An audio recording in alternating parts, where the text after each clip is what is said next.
चलिए देखते हैं, आज हम ट्रांसफार्मर क्वेश्चन देखते हैं। पहला क्वेश्चन क्या कह रहा है? कह रहा है कि ट्रांसफार्मर का मुख्य कार्य क्या है?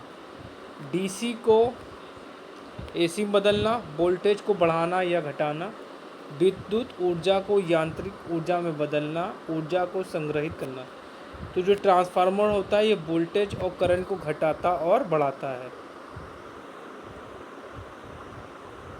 चलिए अगला क्वेश्चन देखते हैं। क्या कह रहा है कि ट्रांसफार्मर किस सिद्धांत पर कार्य करता है? ठीक है, ट्रांसफार्मर जो है आपका किस सिद्धांत पे कार्य करता है? ओम के नियम पर, फैराडे के विद्युत चुंबकीय प्रेरण नियम पे, किरचॉफ का वोल्टेज नियम, लॉरेंज बल। तो ट्रांसफार्मर जो होता है, ट्रांसफार्मर का जो सिद्धांत होता है ये फैराडे के चुंबकीय प्रेरण नियम पे काम करता है।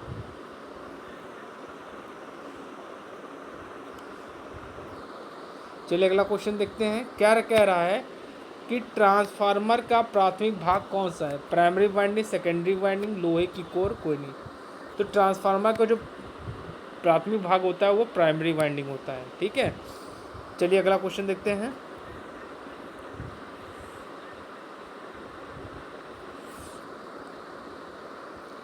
ट्रांसफार्मर में कौन सा घटक वोल्टेज को ट्रांसफर करता है? प्राइमरी वाइंडिंग, सेकेंडरी वाइंडिंग, चुंबकीय कोर, उपरोक्त सभी। तो बच्चों ये जो आपके तीनों ऑप्शन दिए हैं बिल्कुल सही हैं, तो इसमें आंसर क्या होगा? उपरोक्त सभी। ठीक है, चलिए अगला क्वेश्चन देखते हैं। क्या कह रहा है कि स्टेप अप ट्रांसफार्मर किसके लिए प्रयोग किया जाता है? वोल्टेज घटाने के लिए, वोल्टेज बढ़ाने के लिए, करंट को नियंत्रित करने के लिए, आवृत्ति बदलने के लिए। तो जो आपका स्टेप अप ट्रांसफार्मर है ये वोल्टेज बढ़ाने के लिए हम लोग प्रयोग करते हैं।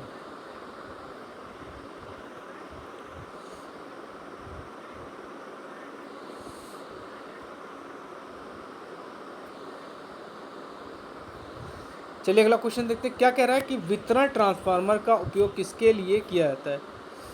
उच्च वोल्टेज ट्रांसमिशन के लिए, लो वोल्टेज वितरण के लिए, डीसी सप्लाई के लिए, आवृत्ति परिवर्तन के लिए।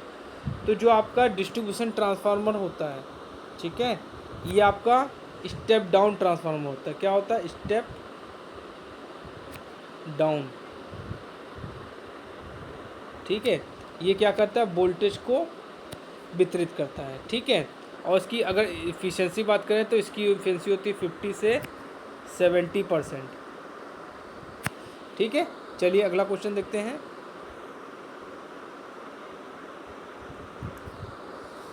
क्या कह रहा है कि ट्रांसफार्मर में प्राथमिक और द्वितीयक वाइंडिंग के बीच क्या होता है? प्रत्यक्ष संपर्क होता है, चुंबकीय युग्मन होता है, विद्युत युग्मन होता है, यांत्रिक उपगमन होता है। तो ये जो आपकी वाइंडिंग्स होती है ये आपकी प्राइमरी वाइंडिंग हो गई और ये आपकी सेकेंडरी वाइंडिंग हो गई। ये क्या होती है? एक दूसरे से मैग्नेटिकली कपल्ड होती है। तो इसमें आंसर क्या होगा? चुंबकीय युग्मन।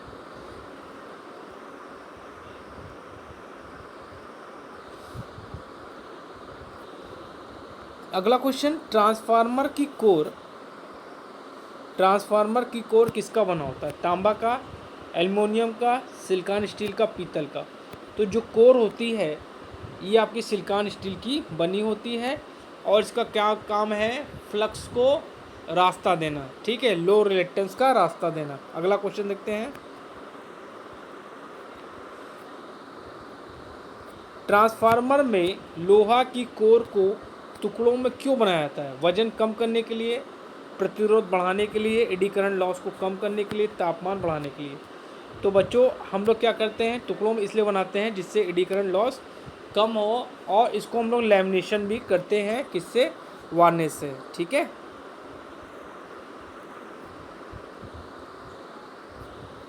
ट्रांसफार्मर में किस प्रकार की वाइंडिंग का उपयोग किया जाता है? Copper winding, aluminium winding, steel winding, A और बी। ठीक है, तो देखिए कॉपर में हम लोग किस प्रकार की वाइंडिंग यूज़ करते हैं? कॉपर की वाइंडिंग यूज़ करते हैं। ठीक है,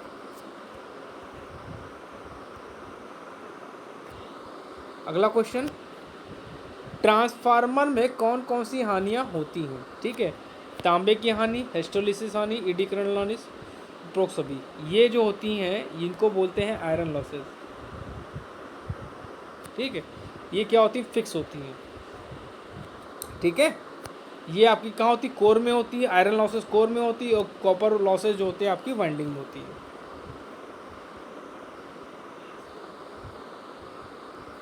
ट्रांसफार्मर की दक्षता आमतौर पर कितनी होती है? 50 से 60%, 70 से 80%, 90 से 99%। तो देखिए इसमें जो दक्षता होती है ये 95 से 98% होती है। तो इसमें आपका आंसर ये सही है, ये ठीक है।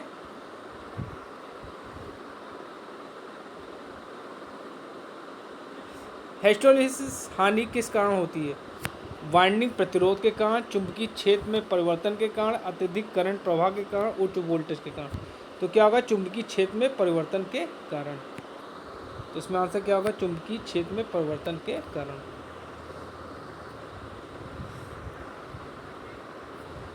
देखिए अगला क्वेश्चन, ट्रांसफार्मर में शॉर्ट सर्किट टेस्ट का उद्देश्य क्या है? लॉसेस मापन, ठीक है, और वोल्टेज रेगुलेशन मापन, इंसुलेशन टेस्ट, फ्रीक्वेंसी टेस्ट। तो शॉर्ट सर्किट टेस्ट से हम लोग क्या करते हैं? कॉपर लॉसेज निकालते हैं। क्या निकालते हैं? Copper losses. कॉपर लॉसेज को निकालने के लिए हम लोग शॉर्ट सर्किट टेस्ट करते हैं। तो इसमें आंसर क्या हो जाएगा? लॉसेज मापन।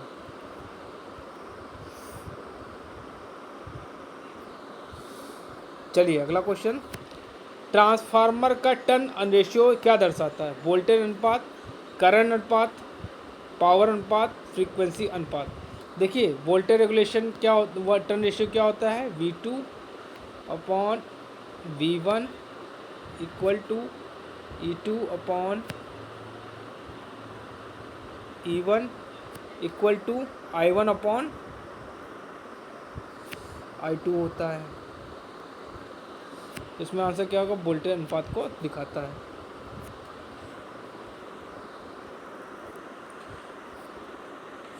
क्या कह रहा है? यदि ट्रांसफार्मर की प्राइमरी वाइंडिंग 500 टर्न्स है और द्वितीयक वाइंडिंग में 100 टर्न्स है तो कौन सा ट्रांसफार्मर? तो बच्चों ये आपका स्टेप डाउन ट्रांसफार्मर होगा। क्या होगा? आपका स्टेप डाउन होगा, ठीक है। चलिए अगला क्वेश्चन देखते हैं।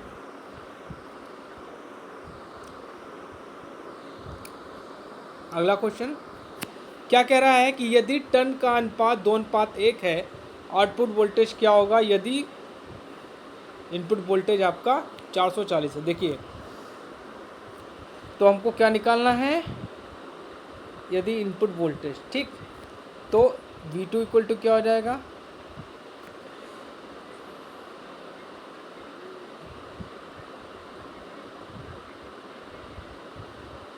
तो 2/1 टर्न अनुपात। तो एक मिनट, V2 इक्वल टू क्या हो जाएगा? 1/2 गुणे 440। तो आंसर आ जाएगा आपका 220। तो आपका आंसर क्या हो जाएगा? 220 वोल्ट, ठीक है। चलिए अगला क्वेश्चन देखते हैं।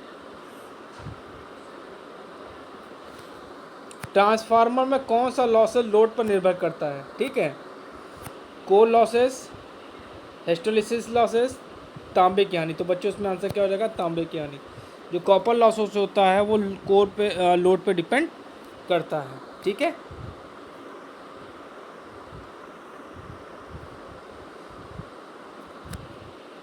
ट्रांसफार्मर में एडी करंट लॉस को कम करने के लिए किया जाता है।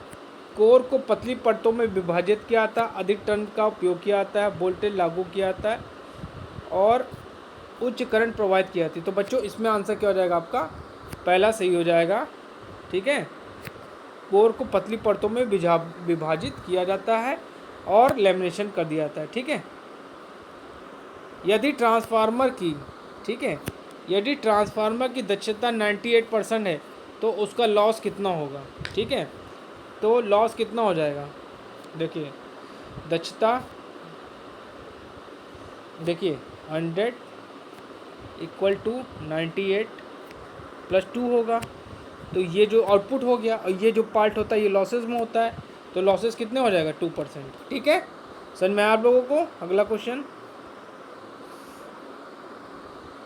ट्रांसफार्मर के परीक्षण में ओपन सर्किट से किसके लिए किया था? Core losses, copper losses, insulation test, तापमान वृद्धि।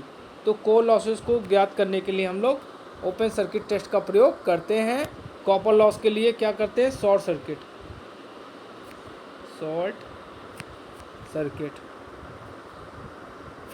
थोड़ा स्पेस कम पड़ रहा है बच्चों, इसमें क्या हो जाएगा? Short circuit. ट्रांसफार्मर में कौन सा लॉस फिक्स होता है? Hysteresis loss, eddy current loss, core loss. तो देखिए, एडी करंट लॉसेस और हिस्टोलिसिस लॉसेस को कोर लॉसेस कहते हैं। तो इसमें आंसर क्या हो जाएगा? उपरोक्त सभी।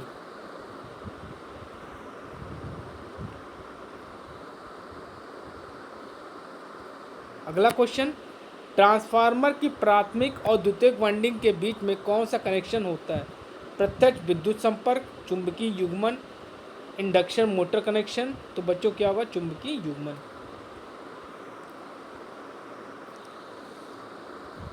अगला क्वेश्चन, यदि ट्रांसफार्मर के आउटपुट पर करंट बढ़ता है तो वोल्टेज पर क्या प्रभाव होगा? वोल्टेज बढ़ेगा, वोल्टेज घटेगा, वोल्टेज अपरिवर्तित होगा, कोई प्रभाव नहीं होगा। देखिए क्या होता है, V2/V1 इक्वल टू I1/I2। ठीक, अगर वोल्टेज बढ़ेगा तो करंट घटेगी, अगर करंट बढ़ेगी वोल्टेज घटेगा। तो इसमें आंसर क्या हो जाएगा? वोल्टेज घटेगा। यदि ट्रांसफार्मर में लोड बढ़ाया जाता है तो तांबे की हानि पे क्या प्रभाव पड़ेगा? बढ़ेगी, घटेगी? तो बच्चों क्या होगी? बढ़ेगी।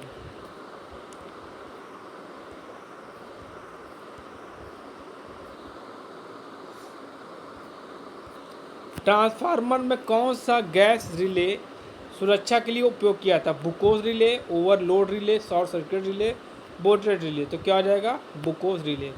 ठीक है, बुकोज रिले क्या होती है? गैस प्रचालित रिले होती है। इसको मेन टैंक और कंजर्वेटर टैंक के बीच में स्थापित किया जाता है। ये इंसुलेशन और शॉर्ट सर्किट प्रोटेक्शन के लिए सेंसिंग का काम करती है।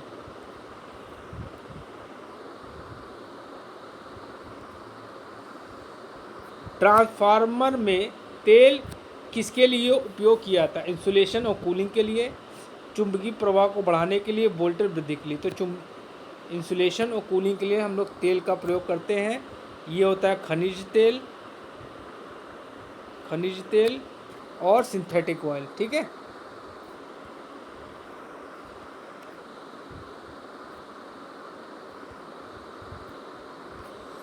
बुकोर रिले किस प्रकार की गलती को दर्शाता है?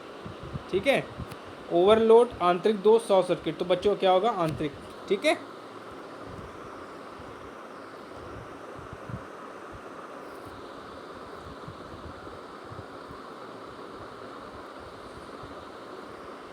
ट्रांसफार्मर सुरक्षा के लिए कौन सा उपकरण योग्य होता है? तो बुकोज रिले। ठीक है, ट्रांसफार्मर में हानि को कम करने के लिए किया जाता है उच्च गुणवत्ता वाली वाइंडिंग सामग्री, पतली लैमिनेटेड कोर, उचित कूलिंग, उपरोक्त सभी। तो बच्चों इसमें आंसर क्या हो जाएगा आपका? उपरोक्त सभी होगा। ठीक है, क्या होगा? उपरोक्त सभी।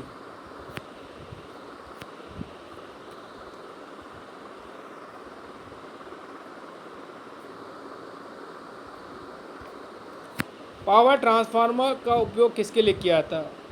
उच्च वोल्टेज ट्रांसमिशन, घरेलू उपकरण, motor starting, battery charging.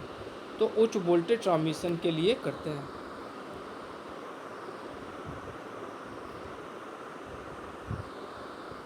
Transformer का उपयोग कहाँ किया जाता है? विद्युत संयंत्र, औद्योगिक उपकरण, इलेक्ट्रॉनिक्स डिवाइसेस, उपरोक्त सभी। तो बच्चों इसमें आंसर क्या हो जाएगा? उपरोक्त सभी। क्या आ जाएगा? उपरोक्त सभी। सिंगल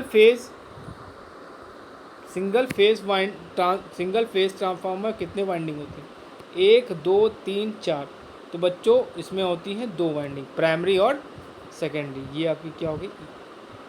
ये प्राइमरी हो गई, ये आपकी सेकेंडरी हो गई।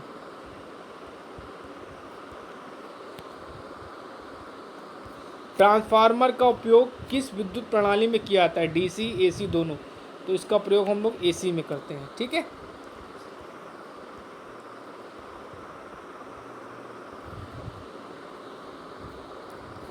ट्रांसफार्मर किस सिद्धांत पे काम करता है?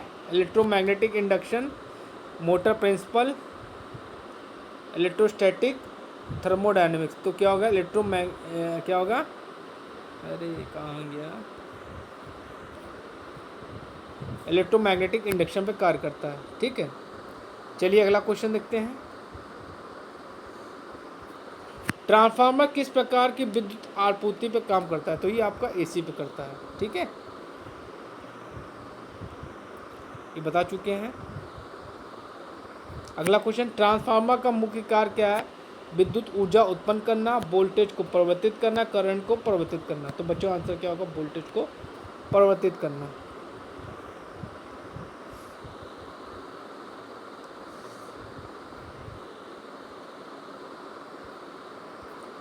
यदि ट्रांसफार्मर वोल्टेज बढ़ाता है तो करंट का प्रभाव क्या होगा? वोल्टेज बढ़ा रहा है तो करंट क्या होगी? घटेगी।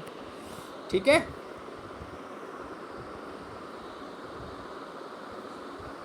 ट्रांसफार्मर कितने प्रकार के होते हैं? 1, 2, 3, 4, 2। तो ट्रांसफार्मर मेन 2 लेते हैं हम लोग, स्टेप अप और स्टेप डाउन। तो इसमें आंसर क्या हो जाएगा? 2।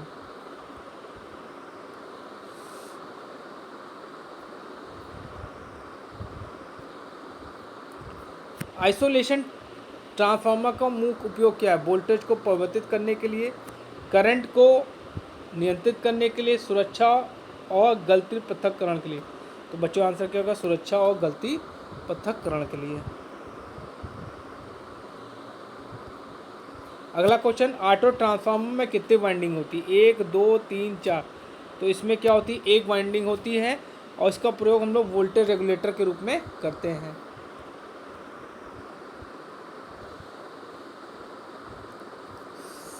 चलिए अगला क्वेश्चन, वितरण ट्रांसफार्मर किस कार्य के लिए उपयोग किया जाता है? बड़े औद्योगिक भार के लिए, घरेलू विद्युत आपूर्ति के लिए, पावर स्टेशन में, उच्च वोल्टेज ट्रांसमिशन में। तो बच्चों आंसर क्या होगा? घरेलू आपूर्ति के लिए। ये क्या करता है? वोल्टेज को डाउन करता है। ये स्टेप डाउन ट्रांसफार्मर है।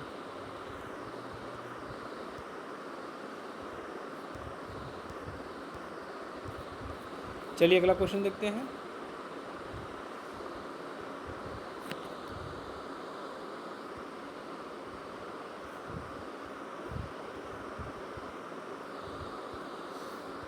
यदि ट्रांसफार्मर का आउटपुट करंट बढ़ता है तो वोल्टेज क्या होगा? घटेगा। ठीक, चलिए अगला क्वेश्चन देखते हैं। ट्रांसफार्मर में कौन सा लॉस लोड पर निर्भर करता है? ठीक है, तो बच्चों इसमें आंसर क्या हो जाएगा आपका? जो आपका करंट लॉस, वो जो आपका कॉपर लॉसेस है वो लोड पर डिपेंड करता है।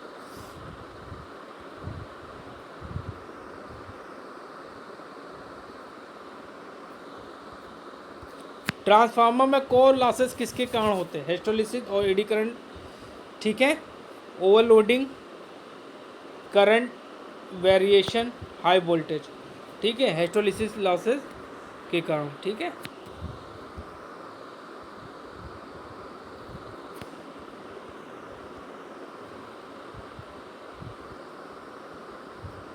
अगला क्वेश्चन, ट्रांसफार्मर की हानियों को कम करने के लिए कौन सा उपाय किया जाता है? सिलिकॉन स्टील का प्रयोग, कोर लेमिनेटेड कोर, उचित बाइंडिंग। तो बच्चों इसमें आंसर क्या हो जाएगा? आपका लास्ट बिल्कुल सही है। तो बच्चों आज मैंने आपको 50 MCQs ट्रांसफार्मर के बताए हैं। इन क्वेश्चंस को बड़े ध्यान से देखिएगा, समझिएगा, पढ़िएगा। और अगर चैनल पर नए हैं तो प्लीज़ मेरे चैनल को लाइक करिए और ठोक के सब्सक्राइब करिए और शेयर जरूर करिए। Thank you.